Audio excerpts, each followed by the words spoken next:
orang yang dimaksud Ernie, Romi pun langsung membelah perut sang istri dan mengambil buah hati di dalam perut Ernie. Dalam proses pengambilan bayi itu, beberapa organ dalam Ernie juga ikut keluar dari dalam perutnya. Hai teman-teman semua, assalamualaikum warahmatullahi wabarakatuh. Teman-teman baik, kali ini Abang Jerry akan membahas kasus berasal dari kota Bengkulu. Teman-teman, kejadian mengerikan kisah nyata yang terjadi pada Februari 2019 di kota Bengkulu tentang seorang pria tega mengakhiri nyawa istrinya yang sedang mengandung buah hati mereka.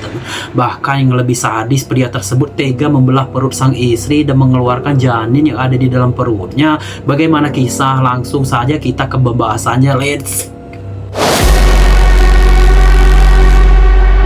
Dari kasus ini kita akan mengenal pasangan suami istri bernama Roni Septiawan berusia 30 tahun dan Ernie Susanti berusia 29 tahun. Perjalanan cinta mereka dimulai sekitar tahun 2015 silam saat keduanya menjalin hubungan asmara. Setelah cukup lama berpacaran dan merasa telah menemukan pasangan hidup yang tepat, mereka berdua kemudian memutuskan untuk menikah. Setelah menikah, pasangan ini kemudian tinggal di Jalan Irian, Kelurahan Tanjung Jaya, Kecamatan Sungai Serut, Kota Bengkulu.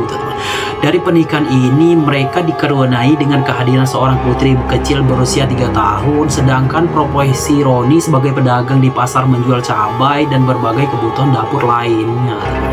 Sementara itu Ernie menjadi ibu rumah tangga, mengurus rumah dan putri kecil mereka. Kehidupan rumah tangga mereka terlihat harmonis di mata publik. Dengan seringnya mereka membagikan kebahagiaan di media sosial mereka, namun di balik itu rumah tangga mereka ternyata kerap diwarnai perselisihan.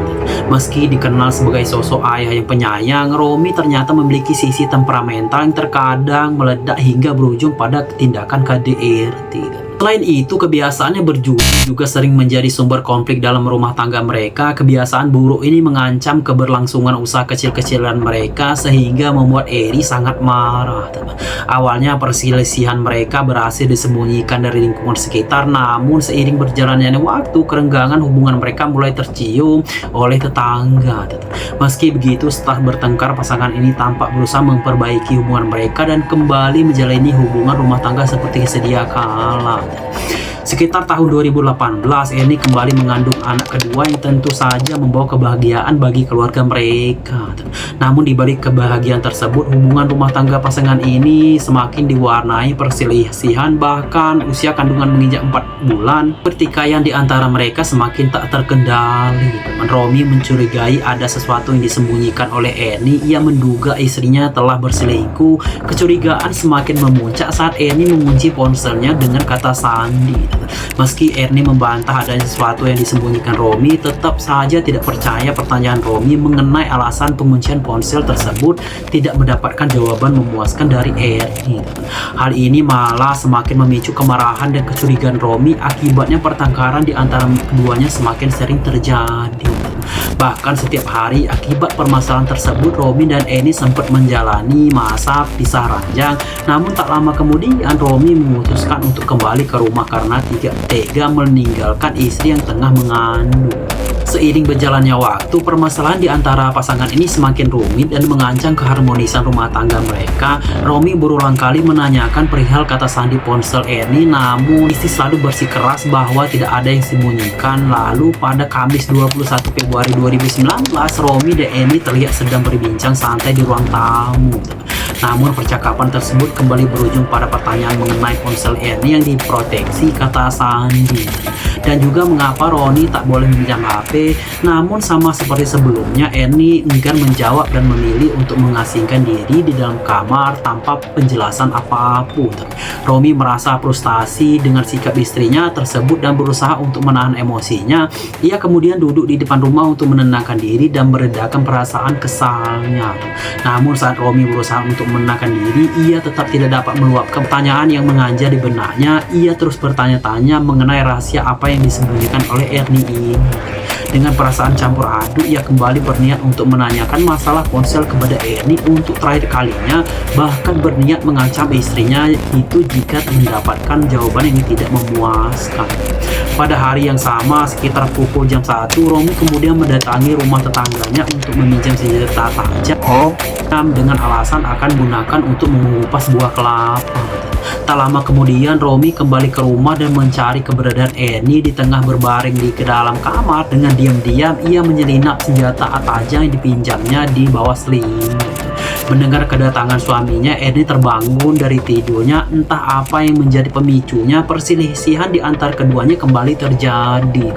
Karena tidak dapat lagi menahan amarahnya, kemudian mengambil senjata tajam yang disembunyikannya dan langsung menembakkannya ke leher Ernie, dan seketika itu cairan merah keluar dari leher Ernie dan membanjiri lantai kamar serta tempat tidur mereka. Ernie sebenarnya sudah mencoba berteriak, bahkan juga sempat melawan, namun karena cepatnya perbuatannya dilakukan Romi, wanita itu pun harus mengalami luka sobek menganga yang sangat parah di bagian leher.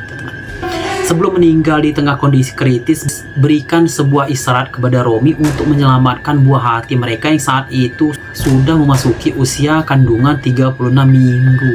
Seolah memahami yang dimaksud Ernie, Romi pun langsung membelah perut sang istri dan mengambil buah hati di dalam perut Ernie.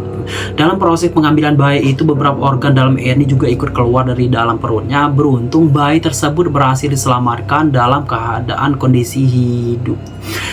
Saat momen itu, naluri sang ayah kembali muncul dalam diri Romi. Kemudian ia menggendong bayi tersebut dengan penuh kasih sayang. Namun karena tangisan bayi yang semakin keras, Romi kemudian meletakkannya di dekat jendela kamar dan pergi keluar rumah menuju kediaman tetangga.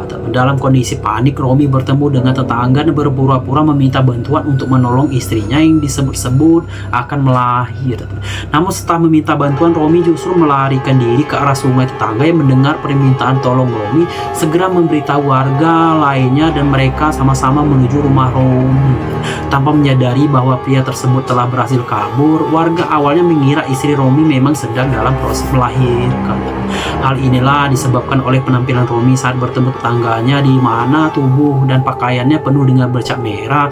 Namun sesampainya di rumah Romi, warga dikejutkan oleh pemandangan yang sangat mengenaskan. Mereka menemukan tubuh Ernie yang sudah tidak bernyawa dengan kondisi perut terbuka di dalam kamar tersebut. Mereka juga menemukan bayi yang diletakkan di dekat jendela. Tanpa membuang waktu, beberapa warga segera membawa bayi tersebut ke klinik terdekat untuk mendapatkan perawatan medis. Warga setempat kemudian melaporkan peristiwa tersebut ke polisi. Tak berselang lama, petugas yang tiba di lokasi langsung memasang garis polisi dan melakukan olah kejadian perkara. Ernie lalu dievakuasi ke Rumah Sakit Bayangkara Polda Bengkulu, sementara bayi yang berjenis kelamin laki-laki itu juga dirujuk ke rumah sakit yang sama. Di sisi lain, di tengah pelarian Romi menyadari kesalahan yang fatal dan memutuskan untuk menyerahkan diri kepada pihak berwajib sekitar 1 jam. Setelah kejadian tepatnya di pukul jam 2 siang, Romi mengenakan kaos dan celana pendek serta tampak kotor akibat pelariannya kembali ke lokasi kejadian. Ia kemudian menghampiri petugas kepolisian lalu meminta maaf atas perbuatannya dan mengakui kesalahannya yang telah tega mengakhiri hidup istrinya sendiri. Melihat kedatangan Romi, warga yang sudah berkumpul di sekitar lokasi kejadian langsung emosi dan hendak memberikan tindakan kekerasan.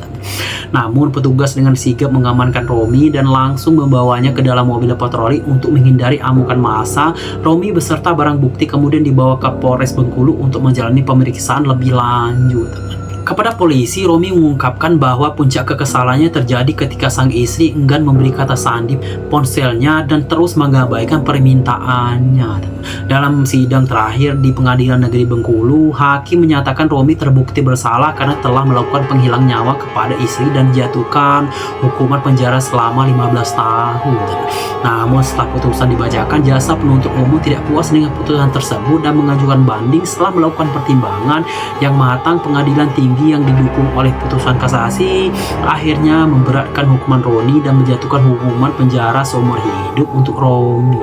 Jadi itulah kejadian tragis yang menimpa Ernie akibat kekesalan suami dan kecurigaan yang tidak pernah terungkap. Semoga almarhum Ernie berikan ke tempat terbaik di sisi Tuhan, dan semoga anak-anak yang tinggalkan bisa menjadi anak yang baik dan juga soleha. Dan semoga kita semua bisa mengambil pelajaran dari kisah ini. Terima kasih sudah menonton, sampai jumpa di kasus-kasus Abang Jerry yang lainnya. Dan jangan lupa untuk like, komen, dan subscribe channel Bang Jerry. Yang sudah subscribe, Bang Jerry doakan semoga panjang umur, sehat selalu, dan dimurahkan rezekinya tentunya teman-teman. Assalamualaikum warahmatullahi wabarakatuh. Sampai jumpa teman-teman semua.